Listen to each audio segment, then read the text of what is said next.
First I want to apologize for coming late and in these clothes. We know most everybody in the room. We know Alan, Gary. I'm sorry I don't know you, man. Terry LeBruno. Did you introduce everybody? Elaine. It's a small group. We know Stan, we know Ann, we know Josh. My pleasure meeting you. And I know Eric and I know Lane. Rami, right? Yes. This has been, for me, meeting Ian, who's done all this work voluntarily. And the gentleman behind you, Ann, Josh, and I met with New Jersey Transit pretty recently. And Josh, all voluntarily on his time, has helped us so much with having New Jersey Transit come in and improve the signage so that more people will take transit. And even so much down by the light rail station on 2nd to put more signage so they know about the bus routes that occur in Jersey City. What I want to ask Ian, and we met informally in Panera, Dawn and I and Peter will now take this to the traffic engineer, whose name is Wendell Bibbs. And then from there, the recommendations that he thinks we can implement, we'll take to the City Council administration. All of your input is so grateful and definitely appreciated. And you, Alan, summarized all my notes at that next workshop, so I appreciate that.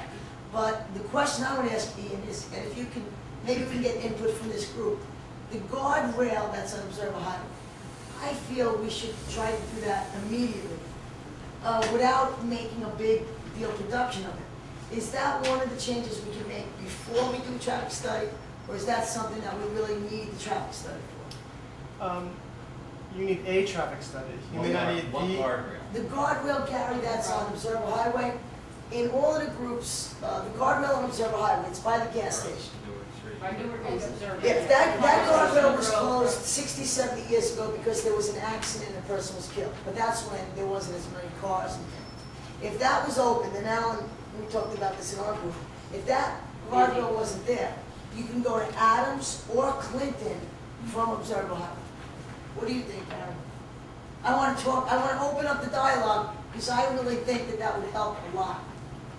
I think the difficulty would be is people coming into town trying to cut across. They'd have 3 outlets now, Jackson, Adams, If they're and coming Clinton. into town and they're trying to make a left across where the guardrail currently is, then they've got all the traffic to contend with that's coming straight at them out of town. And that's where Right, so unless we, and that's why maybe we should have Ian that's sort of walk where through the Ian proposal. spoke about that you get lines up, you get the lineup of traffic that seems like it's very overwhelming, even though Because there's only one outlet, Garden, there's only Jackson or Park Avenue. But if there was Jackson, Adams, and Clinton, and Park, that's, how many avenues, you said it's 50 cars coming in? Yeah, that's So now that's about 11. It's sort of like when you come in from Newport, right? How many of you travel by car from Newport? You have 3 decisions. You could go to Jersey Ave, you could go Grove, or you can go, I guess it's Henderson or Mill. You have 3 choices. But when we come in town now, it's Jackson or Park Avenue. I mean, I'm not a traffic engineer, but to me, Right, it makes so probably, much sense. Before we do something like that, that probably needs to be part of what we lay out for what we like to have looked at in a traffic study. So you think the traffic study has to come before that decision? Well, I think a study of that conversion needs to be done, but it doesn't need to be at the same scale as kind of this overall circulation study. So if you just want to look at how that will change traffic operations, it's just a matter of a couple of intersections that can be done. So it's a study would need to be done because the county's involved, since there's county roads as well. But it's not a major undertaking, and it's something that would have a significant benefit to the city. Well, that's what Dawn and I, and you talked about what few implementations before the big picture, before the New Jersey Transit development, before the Southwest development, just dealing with the traffic that we have right now. Right. We'd like to, did you talk about the stanchions at the intersections at all? No, but I'd be happy to. Would you please? Yeah. And I thank Ann for this. I wanted to chime in for 2 seconds. No, you're not allowed, Gary. All right. No, go ahead. A little bit more, take a step back, a little bit more macro approach. The first list of things that you put up, which were the short-term goals. For the most most part, everything that I read on that, skimming it quickly now, is something that applies to every place in town.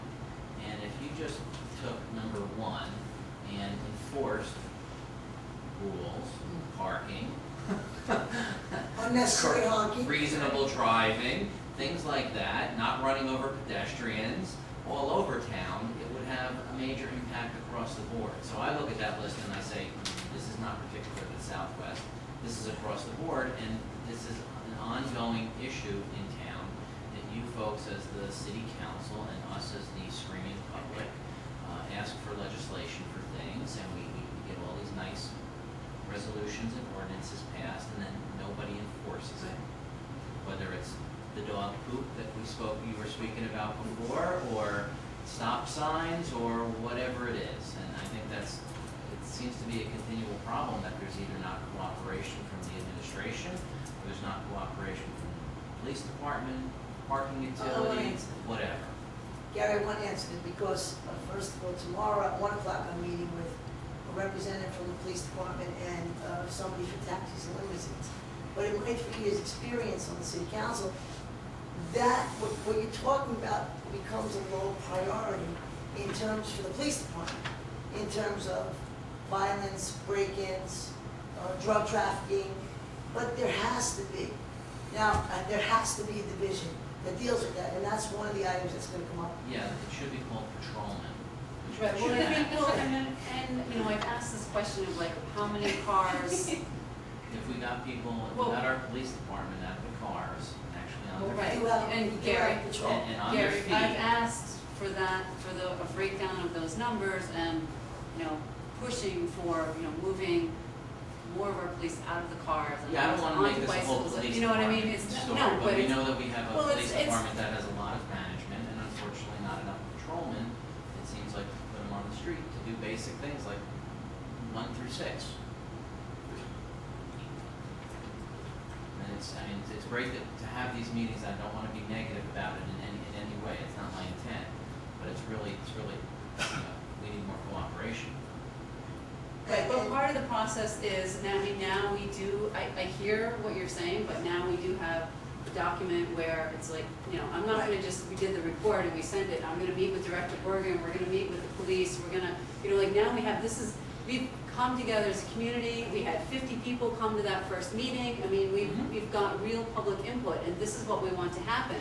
And what my idea to do this is to say, let's start with the 4th ward. Let's make the 4th ward our pilot study and like really focus on getting it done in the 4th ward, and then taking that model and spreading it throughout the rest of the city. Because it does seem like if we start saying we're going to do it throughout the city, it just doesn't happen. So maybe if we start small and build it out from there, and start with, so we've got the basis for a plan here, and we're going to keep building on it. I'll start writing tickets. Gary, you're going to be the first part-time hire to pick up the dog poop.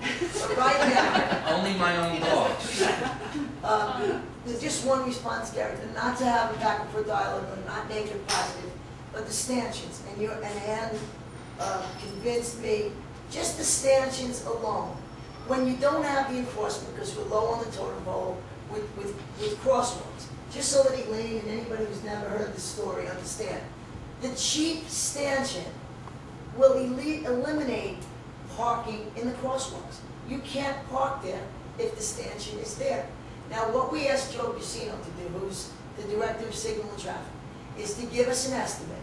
And we've asked the parking utility to give us the intersections that cause, how do I explain it? In other words, not every intersection would have a stanchion, but the ones where the car's coming this way, so it would be this corner that would be the problem. Yeah, Gary it's knows the inside view. the inside visibility. Gary knows the terminology better than me. But just putting stanchions on the inside visibility, stanchions. It says stick so that somebody can't You park. know where Domino's Pizzeria is? Or open a side door. There's one right here on It's Orange. the one right out of the corner that they keep fighting with Joe about, that somebody runs But over Elaine, all the time. When he does You live in the Sky Club, right? You said, if you think of where Domino's Pizzeria is, that road is curved. And it took an elderly gentleman, who I can't remember his name, Mr. Glassel, I think. John John Glassel. He gave me the idea to put 4 or 5 stanchions there, so nobody can park in front of Domino's. And that really opens up your visibility there. And so even though they're not the most beautiful looking things, but if we put 1 on each or 2 on each thing visible, inside visibility corner, that takes the problem. Well, People one of parking them, across. if you'd like to elevate the prettiness of the whole thing, the way that they deal with it. Painted my school colors blue and gold, that's what I Yeah, was in the yes, gym. coach, no problem, coach. The way that it's handled in Herald Square, right outside of Macy's, is very nice. There are these very large, heavy-duty, gotta be 4 to 5 Yeah. feet in diameter, Flowers. concrete Yeah, love them. things, and there are evergreen bushes in them, there are flowers in them on a seasonal basis, and they help to direct the traffic and Problem, keep Gary. people in line. Yes, We checked into it. It was Ian's idea, or Peter Cunningham came up with the idea of something like that. But according to our corporation council, it has to be breakaway for New Jersey not New Jersey Transit. So the law is different in New For who? Jersey. According to Steve Klein. Now we Has to can- be breakaway for who? the Car. The car. The car? The car, yeah. Any object installed in the street Yeah? has to be designed for breakaway. That's according to So New if Jersey. the car drives, for example, all the parking signs that are on the sidewalk, for example, there's a post that's In the ground, and set there's into a the second, concrete. there's a second.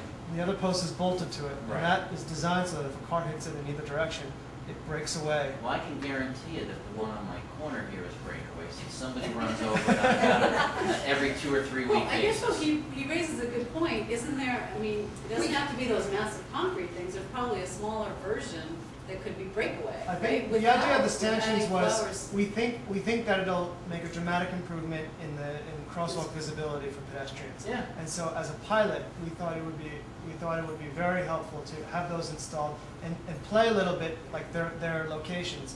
Do you have just one right by the crosswalk, or do you have one right by the crosswalk and another one 5 feet back, so that you really prevent cars from parking too close? Because on certain intersections, as you approach it, you really need those cars to be far enough back so that you can, when you're approaching it, you can see far enough like across. Not only for pedestrians crossing in a crosswalk, but also if there's another car coming, because not everybody comes to a complete stop at some stop signs. So it helps to improve safety of vehicle and vehicle. In fact, we looked at that at 9th Street and Willow Street, where where Joe Busino installed them, and there's been a couple people who were concerned with that, and the response, the feedback has been that it's really improved visibility there. So it's a pilot, it's an effort, and there's definitely better ways to do it, but if we can demonstrate that this works and that it's improving safety, then there's an opportunity to look at putting more money into more permanent It solutions. has to be a multi-layered thing though, because Absolutely. the parking sticks by themselves, the no parking sticks by themselves need to be maintained because people abuse them and run over them with their Escalades, and also right here on the corner, I mean, this is like a personal vendetta. Yeah, they must like you because none of the others have moved. You're the only intersection where we lose the stanchion. Yeah, you know why? Have you Because been it's the see- people in City Hall who run them over on my corner, okay? So you don't want to start with this one. I know. I'm ready for that. I got pictures of Rhonda's Jeep running them over. So anyway, just to go back to your original question about this first intersection to open up. Where the guardrail is, there's a light there already, right? So it would be a matter of reprogramming that light to actually accommodate 6 directions. Yeah, it sounds a little unwieldy, but it probably isn't as simple as just reprogramming that light. You probably need a couple more faces, signal faces, pointing in different Left directions. only. Our friends at New Jersey Transit have that also mapped out on their rail yard redevelopment plan as actually turning that whole thing into some type of a circle rotary. But we agree, and again, I'm sorry to interrupt, but Dawn and I spoke this morning about not waiting for New Jersey Transit. Right. Huh?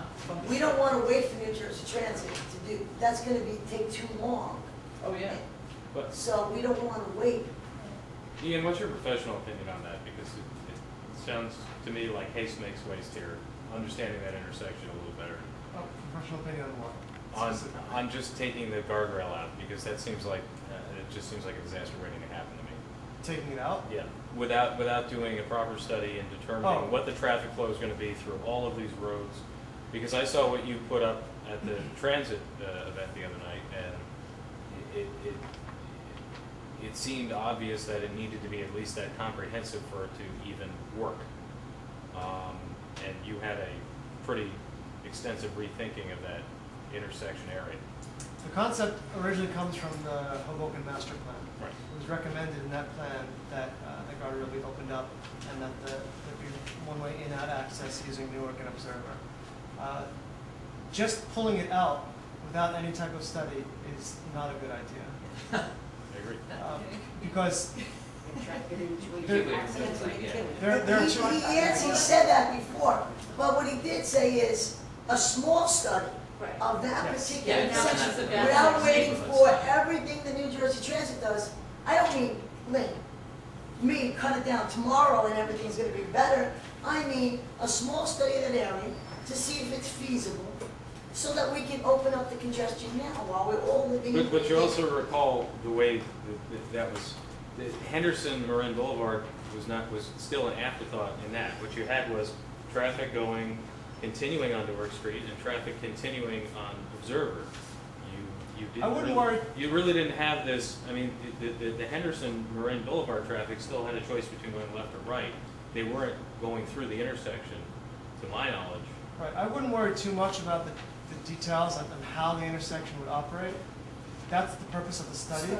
So It just scares me. it can because definitely operate a different way. It was closed for a reason, and it was probably done because the needs at that time were nowhere near what the needs are now. And it was easy to close it and just settle the situation without taking into consideration all the traffic volumes that we're experiencing now.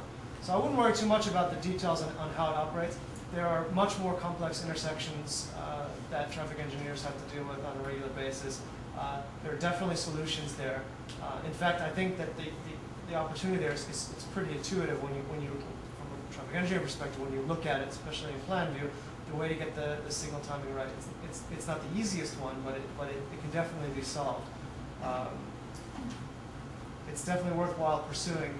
Because of the fact that it's cross-jurisdictional, it's got county issues as well as the city, and it intersects with Jersey City. Because of the fact that someone actually does have to figure out how the signals themselves get reallocated and what other phases are necessary. The timing has to be reset. The phasing has to be reset. There are some technical aspects that need to be looked into in order to make that intersection work right. But it's a great opportunity for the city to look at, and it can be done in short term. It can be done a lot faster than waiting for a larger comprehensive study. And obviously, there's a big issue of, stopping traffic in all directions too. If there's a fire call, because that's a very, very active firehouse. Right. But they often exit left. They often exit left on that. Right. I mean, they come out either direction that they need to go, but, they come out of there pretty damn quick, so. The idea came up. This topic came up. The master plan concept of opening up that intersection came up during the workshop, and the fire chief at the time said, as long as we have our hatched space in front of the fire department, the firehouse, which wouldn't be taken anyway, we would be able to negotiate. And actually, it would allow us to have a couple other ways to get in and out as well. Because you want to park it. Well, that's to open up Madison. That's Yeah. That's what I was just gonna ask. We didn't talk about opening up the street behind the firehouse. Did that come up at all yet? Yeah, that was Oh. that was listed here, and that's the second to last bullet here. And I think that's a really great opportunity for the city because again, you're opening up another access point. And right now you got a way to get in at Jackson, way to get in at Park. So you probably get like 70% of the cars making a left turn at Jackson, 30% making a left turn at Park, or maybe there's a residual amount going to Bloomfield and Washington. I'm not taking into consideration right now. But of those cars that are turning at those two locations, if you open up Madison, you just pull 30% from here and 5% from here, and you redistribute those numbers, and it really relieves the pressure, particularly at Jackson. When you relieve that pressure, though, you increase capacity. When you increase capacity, nature abhors a void, especially in densely populated urban traffic areas, no? Which will only lead to more. What's the middle part when you increase capacity? What? You increase capacity, you open up a void. You Build it and they will come. yeah, and the next thing you know, that 30% additional That's right. capacity that you thought you had suddenly becomes a new bottleneck, but now you have 30% more traffic. And The roads are all there except for that one little segment. We're not widening any streets, and we're not making we're not building extra lanes. That one segment just allows the cars that are already coming into Hoboken to get in one different way. The induced demand that you're talking about is a function of widening roadways, building extra capacity. This idea here is an idea of reallocating existing capacity so that it improves operations at certain locations and reduces some of the safety concerns as well. I don't think you would have to revisit the whole thing 30, 60, 120 days later also, because it's going to be sort of like a learning curve of people changing their habits, and 60 days from when you initially sort of like either reopened up one or two of those streets, you might have like a whole different kind of a flow to the positive, but it just might be spread out differently, where again the staging, the lights, the phasing, and everything else would probably need to be re-examined. I would think there would be a standard operating procedure for that type of thing. The study itself, the process of the study would say, what's the existing traffic volumes at these intersections? Like what are the concerned intersections? And you count those traffic volumes. And then the next step is, if we open up this street, or if we redesign Henderson and Observer and Newark, how would traffic volumes change, which is what you're talking about. So the traffic engineer's responsibility in that study is to redistribute traffic at those different locations because of the new routes. So that's part of you have an existing analysis and then a future analysis. And really the feasibility that Tara was talking about is to say, all right, we're looking at a future condition based on rerouting that's done using knowledge of people's travel patterns. Does this future condition operate at better levels of service, which is the technical term for how intersections operate? Does this intersection operate at better level of service than when it was previous, than an existing condition? And then there needs to be like an additional sort of site reevaluation as well. I would think a physical evaluation sort of after you've implemented it, because people always also find inevitably people will find a route that we didn't think of, you didn't think of, even as the professional sometimes, like, they're cutting across the parking lot that's no longer full or something like that. That's right, yeah. There definitely needs to be like this kind of follow-up to get feedback on whether or not the routing worked out the way it was modeled. Actually, a couple questions. One for you is kind of going back to that whole Marshall Street light nightmare. Is what is the average in your guess? What's the average traffic light in your? Well, we talk in terms of cycle length, which is if you're coming up to an intersection and light turns red immediately, how much longer until it turns green once again? It's actually like the light turns green, and then it goes through how much longer before it turns green again? So it's green, and then it goes yellow, then red, and then green again, right? Okay. So that whole cycle length is typically 90 seconds. Okay. That's a typical cycle length. The only reason I bring that up is with that whole Marshall Street that we just discussed before, usually it's not too busy of a road. Occasionally it is, because the Sky Club garage that lets out on 2nd Street, that's the only way to go. You have to go left on 2nd, you have to make a left on Marshall. And then there's occasional times where Harrison Street gets closed. There's a lot of construction going on there, it happened last week. So everybody coming west on 2nd Street has to go past Harrison, because you can't turn left on Harrison because it's closed, and you can't make a right because it's one way. And you find this out last second, oh boy, the road's closed. So you continue on, make a left on Marshall Street. Right. Last week, for example, there were about 15 to 16 cars, actually maybe more, all going all the way up until 2nd Street. I timed the light from when it turns red until when it turns green again. So it's not even a full cycle. It's just, and it's not even much longer, because I think it's only green for like 20 seconds. no lie, it's between 5 and 6 minutes long. Is it always that way, or just when the train is coming? When I time it, which has been a few times, I mean, I'm listening to almost 2 full songs before it changes. And what happens is there's people that want to make, not many people want to make a left on the Patterson there. Most people want to make a right on the Patterson or a left on the First Street. Occasionally you see a left on the Patterson, not very often. So what happens is, if you want to make a right, it's no big deal because you can make a right at a stoplight. You just stop and make a right. However, what happens here is this left is kind of, can you do it or can you not do it? Because if it's 2 one-lane roads, 2 one-way roads, usually you can make a left at a stop sign or a light. It's allowed. But here, First Street's only one way, so you feel like, okay, it's allowable. But here, Marshall's not, and Patterson Ave is not. So you kind of, are you allowed to or you're not? And I know there's a lot of issues with respect to everybody doing it one day, including, regular people, taxi drivers, police officers, and then the very next day people getting tickets for it by the same police officer who did it the day before. And I don't have a problem with giving a ticket there, just put a sign or something letting people know they can or cannot make a turn there. But 6 minutes is really crazy. And if you're the 15th car and only 6 cars make it, you're waiting almost 20 minutes to make a turn. So what's happening now is Marshall Street, because it's one lane one way, one lane the other, people are cutting over to the other lane. Like when someone wants to make a left and they decide to wait, like when I wait because I want to time it, people are going around me into the other lane traffic, going around, not even stopping for light, just going and making a right turn, or even a left. And so they're not stopping for light, and it's happening. It's actually, I've seen it where it's the light turns green for the other direction, and people near accidents. So it's actually extremely dangerous there. And I really think at 6 minutes, there's no excuse.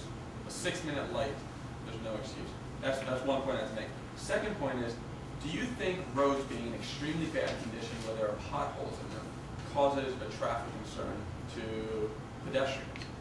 And the reason I bring that up is because I know there's many times, when I'm driving the upper west part of Hoboken, northwest corner, near the ShopRite, where all I care about is focusing down the roads, making sure I don't hit a huge pothole. And then afterwards, I'm like, holy, I just went 20 seconds, 30 seconds without really even looking and seeing anybody who was near me. I could have hit somebody. Just swerving left and right, trying to avoid these potholes.